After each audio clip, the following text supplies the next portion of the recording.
I'm going to be sharing with you a tiny little bit about every single historical American Girl doll. This includes the best friends for the dolls who have best friend dolls.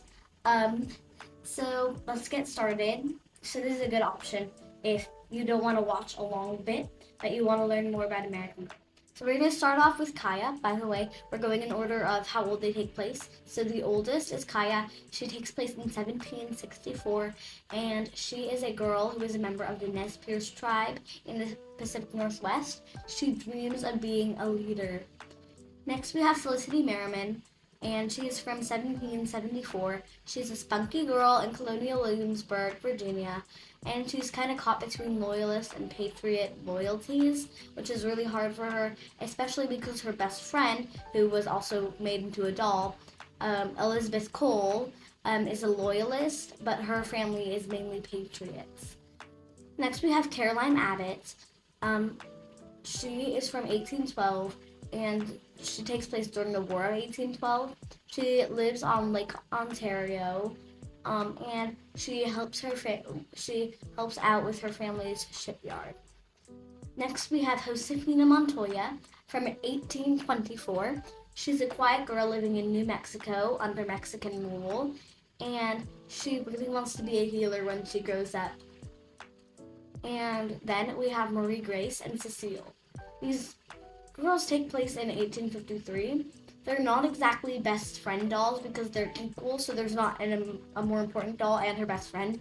They're equal dolls. They each have their own books, but they go together. They're in each other's stories. So they're friends living in New Orleans. Cecile is from a wealthy family of color, and Marie Grace just arrived to New Orleans, and they were fast friends. Next, we have Kirsten Larson, one of the OG3 American Girls, a classic. And she is living in 1854. She's a Swedish immigrant, and she's kind of adapting to the pioneer life on the Minnesota prairie. And then we have Addie Walker, who takes place in 1864. She's a courageous girl. She escapes slavery in North Carolina, gets sold, really sad, and she's trying to find freedom in Philadelphia. Then we have another OG3 and probably the most iconic American girl ever, Samantha Parkington. She takes place in 1904.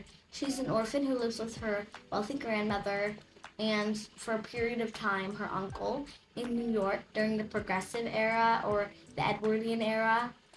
Then we have Rebecca Rubin, a personal favorite of mine, from 1914. She is a Jewish girl, daughter of Russian immigrants, who lives in New York City's Lower East Side, and she dreams of becoming an actress when she grows up, just like her uncle. Then we have Claudie Wells from 1922, and she's this creative girl living in Harlem, New York during the height of the Harlem Renaissance, and she's just trying to find her talent. She's so cute. Then we have Kit Kittredge. I obviously love her. I have her. And she takes place in 1934. She is a very resourceful, aspiring reporter who helps her family survive the Great Depression with her hopeful manner and her optimism. Then we have Nenea Mitchell. She's from 1941. She's a Hawaiian girl whose life is changed by the attack on Pearl Harbor.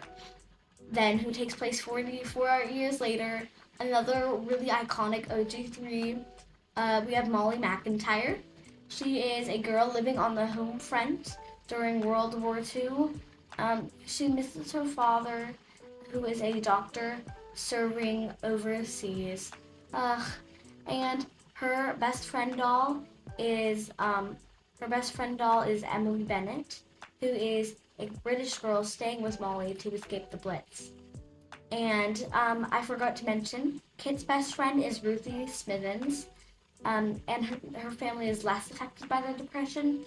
And Samantha's friend is Nellie O'Malley, Samantha's friend, who is unfortunately a very poor slave who worked in a factory at a point in time. And then after that, we have Mary Ellen Larkin, another personal favorite, from 1954. She's an optimistic girl living in Florida who loves art and used to have polio. She lives during the 50s, baby boom, who wants to stand out. Then we have Melody Ellison, another cute one from 1964. She is an aspiring singer, and she lives in Detroit, and she wants to join the civil rights movement. Next, we have Julie Albright from 1974.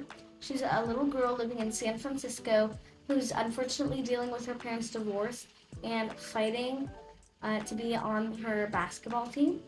And then her best friend is Ivy Ling, who was the first Chinese American historical American girl.